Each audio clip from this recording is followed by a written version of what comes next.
যে আমি আৰু এটা পৰ্যায়ত আমি কিছু যুৱক যুৱতীক নিযুক্তি দিব লাগে।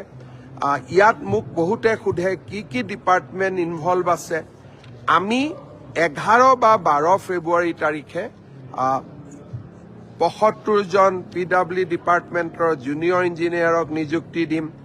195 জন এডিঅ'ক আমি নিযুক্তি দিম। ফিচাৰী ডিপাৰ্টমেণ্টৰ 65 জনক আমি নিযুক্তি দিম। এনফোৰ্সমেন্ট ইন্সপেক্টৰ আমি 25 জনক নিযুক্তি দিম। জুনিয়ৰ ইঞ্জিনিয়াৰ সিভিল আমি 642 জনক নিযুক্তি দিম। পিপি এডিশনেল পিপি এসিস্টেন্ট পিপি আমি 241 জনক নিযুক্তি দিম। সেৰিকালচাৰ ডেমনষ্ট্ৰেটৰ 125 জনক নিযুক্তি দিম আৰু জুনিয়ৰ ইঞ্জিনিয়াৰ 160 জনক নিযুক্তি দিম। এনেকে 2000 যুৱক যুৱতীক আমি 11 বা 12 ফেব্ৰুৱাৰী তাৰিখে চৰকাৰত আমি নিযুক্তি দিম।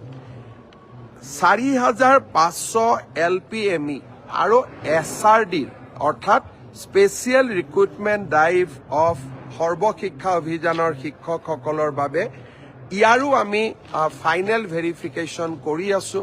আমি চেষ্টা কৰি আছো যাতে ফেব্ৰুৱাৰীৰ ভিতৰতে আমি এই নিযুক্তিৰ প্ৰক্ৰিয়াও আমি সমাপ্ত কৰিব।